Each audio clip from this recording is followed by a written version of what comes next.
ادخل. المسجون يا فندم. ايه يا بني ادم انت ده؟ نزل ايدك. امشي يلا دلوقتي. اهلا اهلا يا مولانا. اتفضل يا شيخ اتفضل. ايه يا سيدنا؟ انت مش فاكر مين اللي بيكلمك ده ولا ايه؟ عماد بيه. تمام. انا ما اقدرش انسى جمايلك عليا ابدا. انا لسه ليا جمايل عند حد؟ امال ايه؟ ده انا اتنقلت نقله تانية خالص. انا دلوقتي بقى عندي شقه تمليك وعربيه على الزيرو، والعيال دخلوا مدارس اجنبي، وكمان بقى في نادي. لا واترقيت بقيت عميد.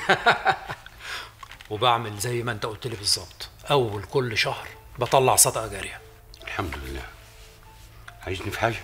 عايز ارد الجميل ده بقى؟ لا لا، كتر خيرك، انا الحمد لله. الحمد لله على كل شيء.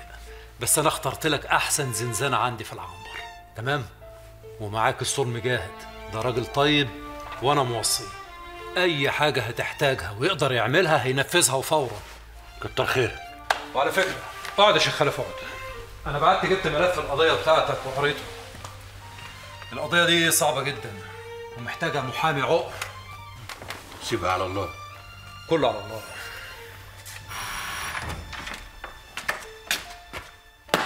مجاهد خد الشيخ خلف ووديه الزنزانه. مع السلامه يا سيدنا. الله يسلمك.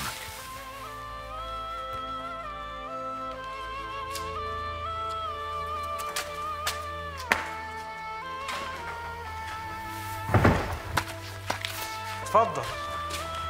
ده انا هحطك في احلى زنزانه عندنا في السجن كله. زنزانه بحري هواها يرد الروح. اهلا وسهلا. وكمان ايه ده، احنا ثانيه واحده بيتك ومطرحك هنا. ده احنا اطلقنا فيها البخور لما عرفنا ان انت راجل صاحب كرامات. صاحب كرامات وانهي كرامات بقى؟ تقتل اتنين يا صاحب الكرامات. يا اهلا وسهلا. لا مؤاخذه. لا اتفضل بيتك ومطرحك يا اخويا. اتفضل. رايح فين؟ رايح فين؟ يعني انا هشيل لك الحاجه بتاعتك؟ ده كلام يا مولانا؟ شيل حاجتك يا اخويا، شيل حاجتك لو سمحت، شيلها بقى. اتفضل.